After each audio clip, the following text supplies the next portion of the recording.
a note of appreciation from the rich. Let's be honest, you'll never win the lottery. On the other hand, the chances are pretty good that you'll slave away at some miserable job the rest of your life. That's because you were in all likelihood born into the wrong social class. Let's face it, you're a member of the working caste. Sorry. As a result, you don't have the education, upbringing, connections, manners, appearance, and good taste to ever become one of us. In fact, you'd probably need a book the size of the yellow pages to list all the unfair advantages we have over you. That's why we're so relieved to know that you still continue to believe all those silly fairy tales about justice and equal opportunity in America.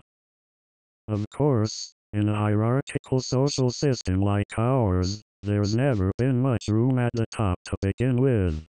Besides, it's already occupied by us, and we like it up here so much that we intend to keep it that way. But at least there's usually someone lower in the social hierarchy you can feel superior to and kick in the teeth once in a while. Even the lowly dishwasher can easily find some poor slob further down in the pecking order to sneer and spit at. So be thankful for migrant workers, prostitutes, and homeless street people. Always remember that if everyone like you were economically secure and socially privileged like us, there would be no one left to fill all those boring, dangerous, low-paid jobs in our economy, and no one to fight our wars for us, or blindly follow orders in our totalitarian corporate institutions, and certainly no one to meekly go to their grave without having lived a full and creative life. So please, keep up the good work. You also probably don't have the same greedy, compulsive drive to possess wealth, power, and prestige that we have. And even though you may sincerely want to change the way you live, you're also afraid of the very change you desire, thus keeping you and others like you in a nervous state of limbo.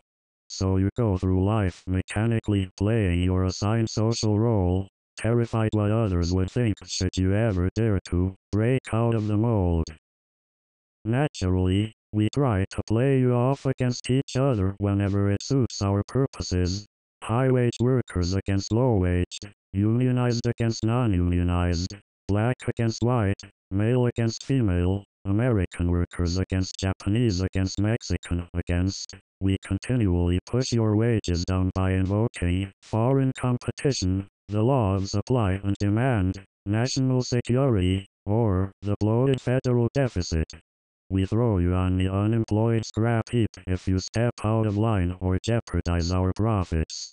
And to give you an occasional break from the monotony of our daily economic blackmail, we allow you to participate in our stage-managed electoral shell games, better known to you ordinary folks as elections. Happily, you haven't a clue as to what's really happening.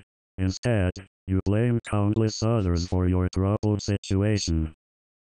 We're also very pleased that many of you still embrace the work ethic, even though most jobs in our economy degrade the environment, undermine your physical and emotional health, and basically suck your one and only life right out of you.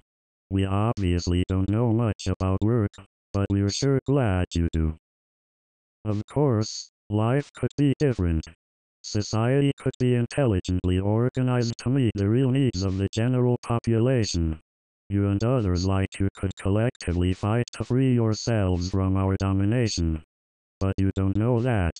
In fact, you can't even imagine that another way of life is possible.